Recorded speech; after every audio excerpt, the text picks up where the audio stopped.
Brought to you by Techno Camon 30 series.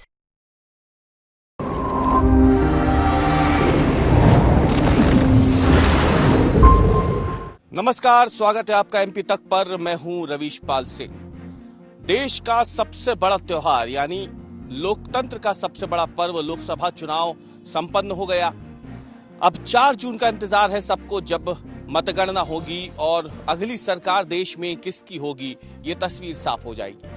लेकिन मतगणना से पहले एमपी तक आज आपको बता रहा है कि एग्जिट पोल के अनुमान भले ही मध्य प्रदेश में बीजेपी की बम्पर जीत या फिर क्लीन स्वीप की ओर इशारा कर रहे हों, लेकिन कांग्रेस का दावा है कि कांग्रेस का प्रदर्शन एग्जिट पोल के अनुमानों के उलट रहने वाला है।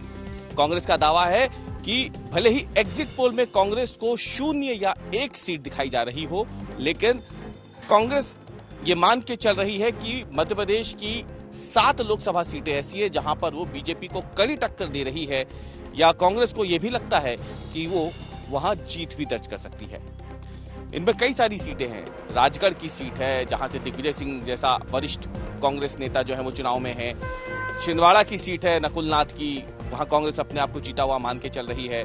सीधी जहां पे सबसे कम वोट इस बार पड़े हैं, कांग्रेस उसे अपना जीता हुआ मान के चल रही है। ग्वालियर में कांग्रेस को लगता है कि जो उसके उम्मीदवार हैं, जो कि पूर्व विधायक रह चुके हैं, वो भी उलटफेर करेंगे। वहीं दूसरी तरफ मुरैना में कांग्रेस अपने आप को मजबूत मान के चल रही है। रतलाम झाबुआ सीट जहां से कांतिलाल भूरिया जो कि पूर्व केंद्रीय मंत्री रह चुके हैं, कांग्रेस का एक बड़ा आदिवासी चेहरा है, कांग्रेस मान के चल रही है कि वहां पे भी वो जीत दर्ज कर सकती है। दूसरी तरफ कांग्रेस धार को भी अपने पाले में रख के चल रही है। कांग्रेस का कहना है कि धार की जो 8 विधानसभा सीटें हैं उस लोकसभा सीट की, उसमें से 5 पे तो कांग्रेस का कब्जा है। तो ऐसे में जब धार लोकसभा सीट की 5 विधानसभाएं कांग्रेस को जिताई है हाल ही में जनता ने, तो फिर लोकसभा चुनाव में वो उसे हरा कैसे सकती है।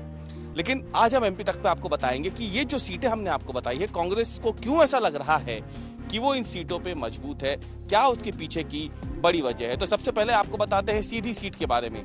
सीधी सीट के बारे में आपको मालूम ही है कि वहां से कमलेश्वर पटेल को कांग्रेस ने मैदान में उतारा है। वो पूर्व मंत्री रह चुके हैं कमलनाथ सरकार में। राजेश मिश्रा भाजपा की तरफ से वहां मैदान में है। अब यहाँ पे अगर देखा जाए तो जिस सीधी सीट से रीति पाठक जीत रही थी, उन्होंने अजय सिंह, राहुल भैया जैसे एक बड़े कद्दावर नेता को चुनाव हराया था 2019 में। इस बार कांग्रेस को लग रहा है कि क्योंकि मुकाबला जो है वो टक्कर का हो गया है, कमलेश्वर पटेल जो है वो राजेश मिश्रा से एक बड़ा नाम है वहां की राजनीति का, और इसीलिए कांग्रेस को ऐसा लग रहा है कि सीधी सीट पे जिस तरीके से जबरदस्त तरीके से कम वोटिंग हुई है, मध्य प्रदेश में सबसे कम वोटिंग जब हुई है, तो इसका फायदा कांग्रेस के पक्ष में जाता दिख रहा है। कांग्रेस को ऐसा लगता है कि ये जो वोटिंग सीधी में हुई है, यहाँ पे वोटर इसलिए घरों से बाहर नहीं निकला क्योंकि वो भाजपा के साथ नहीं जाना चाहता, और इसीलिए उसने जो वोट दिए, जो कम वोट भी गिरे हैं, लेकिन अगर वो गिरे हैं तो वो कांग्रेस के पक्ष में गिरे हैं, ना कि भाजपा के पक्ष में। इसलिए सीधी सीट पे कांग्रेस अपने आप को मजबूत समझ रही है। ग्वालियर की बात कर लेते हैं। ग्वालियर सीट पर भी आपको बताएं कि कांग्रेस ये मान के चल रही है कि ग्वालियर चंबल की जो महत्वपूर्ण सीट है, ये ग्वालियर लोकसभा सीट, क्योंकि सिंधिया राजघराने के इर्द गिर्द पूरी राजनीति रहती है ग्वालियर चंबल की, लेकिन कांग्रेस मान के चल रही है कि उसके जो उम्मीदवार हैं इस बार वो कांग्रेस को जीत दिलाएंगे बीजेपी उम्मीदवार को पटकनी देते हुए। ग्वालियर की जब हम बात करते हैं तो यहाँ पे पिछले कुछ समय से अगर देखें तो लोकसभा सीट तो हमेशा से ये बीजेपी के पास रही है लंबे समय तक, और इस बार कांग्रेस हालांकि मान के चली कि यहाँ पे उलटफेर होगा, और इसके पीछे उसने कई सारी वजह भी गिनाई हैं। एक और बड़ी वजह आपको बता देते हैं ग्वालियर की, तो उसमें जो सबसे बड़ी बात निकल के सामने आ रही है वो ये कि ग्वालियर सीट पे एक तरीके से कांग्रेस इसलिए अपने आप को ज्यादा मजबूत मान के चल रही है क्योंकि उसका यह मानना है कि जिस तरीके से इस वक्त ग्वालियर में माहौल बना हुआ है, देश में माहौल बना हुआ है, ग्वालियर चंबल की राजनीति में, विधानसभा चुनाव में भी अगर देखा जाए तो कांग्रेस का वोट कई जगह बड़ा है। ऐसे में उसे लगता है कि कांग्रेस के उम्मीदवार जो है वहां से जीत दर्ज कर सकते हैं। बीजेपी ने वहां से वैसे भी हारे हुए उम्मीदवार को टिकट दिया है, हालांकि दोनों ही पूर्व विधायक हैं। अगर हम कांग्रेस के उम्मीदवार की बात करें या फिर हम भाजपा के उम्मीदवार की बात करें तो भरत सिंह कुशवाहा भी जो है वो शिवराज सरकार में मंत्री थे, लेकिन अभी जब उन विधानसभा चुनाव हुए 23 में तो वो चुनाव हार गए। ऐसे में उन्हें एक बार फिर से भाजपा ने मौका दिया है और वो लोकसभा के उम्मीदवार बन गए हैं।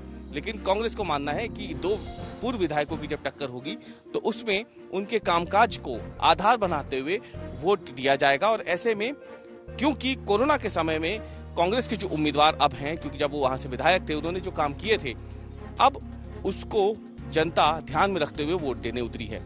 और इसीलिए कांग्रेस ये मान के चली कि ग्वालियर सीट पे या तो वो कड़ी टक्कर देगी या वो निकाल ले जाएगी। अब बात करते हैं दूसरी लोकसभा सीटों की। रतलाम झाबुआ लोकसभा सीट की बात करते हैं। रतलाम झाबुआ लोकसभा सीट पे नागर सिंह चौहान की पत्नी अनीता नागर जो है बीजेपी की उम्मीदवार है, तो वहीं कांतिलाल भूरिया जो कि कई बार के सांसद हैं, पूर्व केंद्रीय मंत्री रह चुके हैं और कांग्रेस की राजनीति का एक बड़ा आदिवासी चेहरा है। कांग्रेस मान के चल रही है कि कांतिलाल भूरिया के कद के सामने अगर देखा जाए तो अनीता नागर सिंह चौहान का कोई राजनीतिक कद नहीं है। इसका फायदा कांग्रेस को मिलेगा। दूसरा, कांग्रेस का मानना है कि अगर देखा जाए तो हाल ही में जो विधानसभा चुनाव हुए हैं, क्योंकि रतलाम झाबुआ सीट जो है वो आदिवासी वर्ग के लिए आरक्षित है, एसटी सीट है, और एसटी सीटों पे विधानसभा चुनाव के दौरान भाजपा और कांग्रेस के बीच में जबरदस्त टक्कर देखने को मिली है।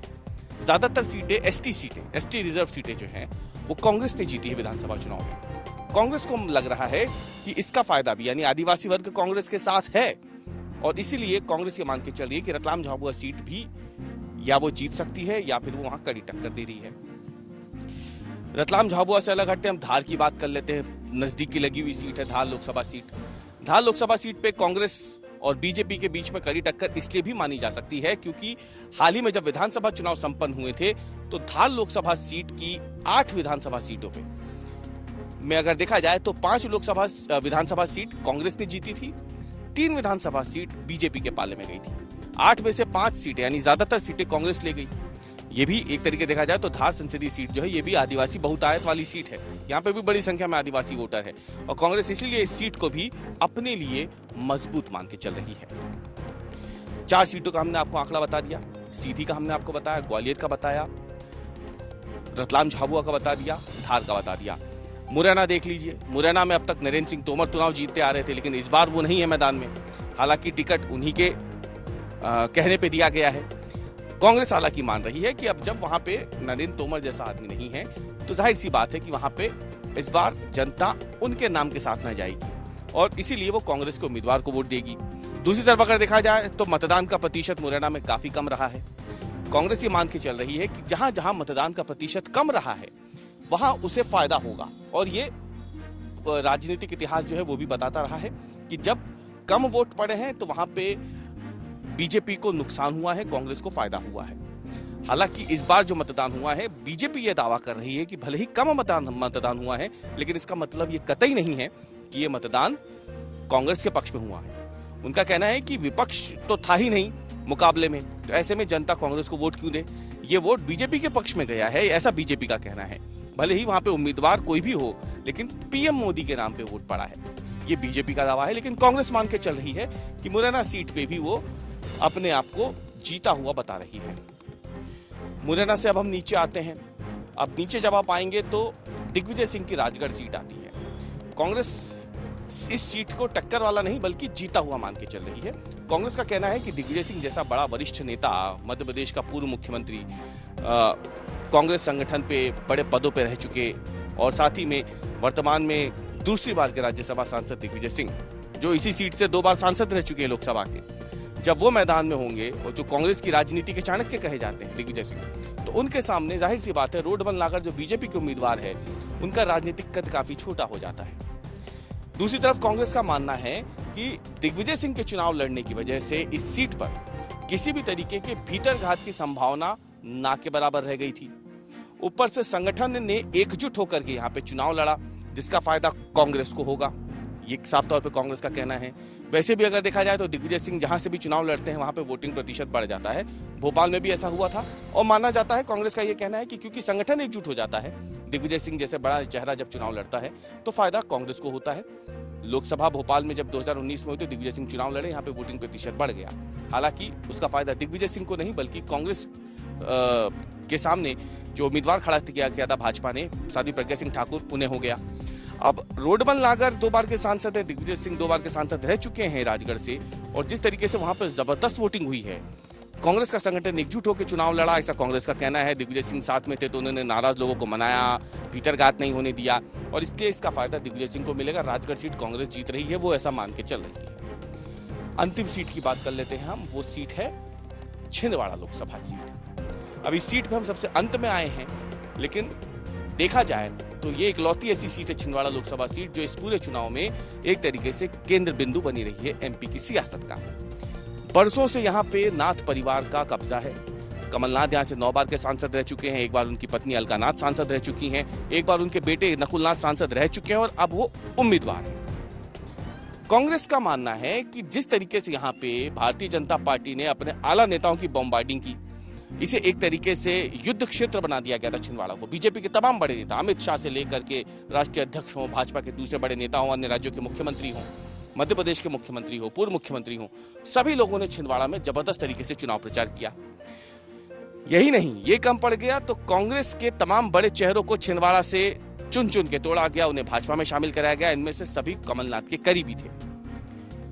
कांग्रेस का मानना है कि इन सारी कवायद से कमलनाथ भले ही ऊपरी तौर पे अकेले पड़ते हुए दिखे हों, लेकिन कमलनाथ के साथ लोगों की एक सिंपैथी की भावना जुड़ती चली गई, जो कि नतीजों के दिन वोट के रूप में परीक्षित होगी। कांग्रेस ये मान के चल रही है। वैसे भी नाथ परिवार का गढ़ है। 2019 में जब चुनाव हुए तो एमपी की 29 सीटों में से 28 सीटों पे बीजेपी जीती थी, लेकिन छिंदवाड़ा इसके बावजूद वो हार गई थी। कांग्रेस मान के चल रही है अभी भी छिंदवाड़ा सीट जो है वो नाथ परिवार के मजबूत गढ़ के रूप में, कांग्रेस के मजबूत गढ़ के रूप में उसकी लाज बचाएगी। दूसरी तरफ सिंपैथी की लहर जो है वो भी कमलनाथ के साथ जा सकती, कांग्रेस ऐसा मान के चल रही है और इसीलिए छिंदवाड़ा में वो अपने आप को सुरक्षित मान के चल रही है।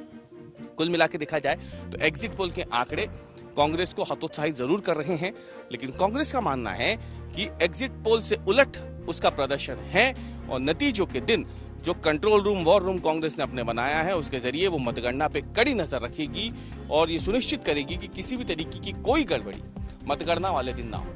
लेकिन इसके साथ कांग्रेस ने साफ कर दिया है कि एमपी की 8 सीटें ऐसी हैं, 7 से 8 सीटें ऐसी हैं जहां पर कांग्रेस को आसानी से नजरअंदाज नहीं किया जा सकता है।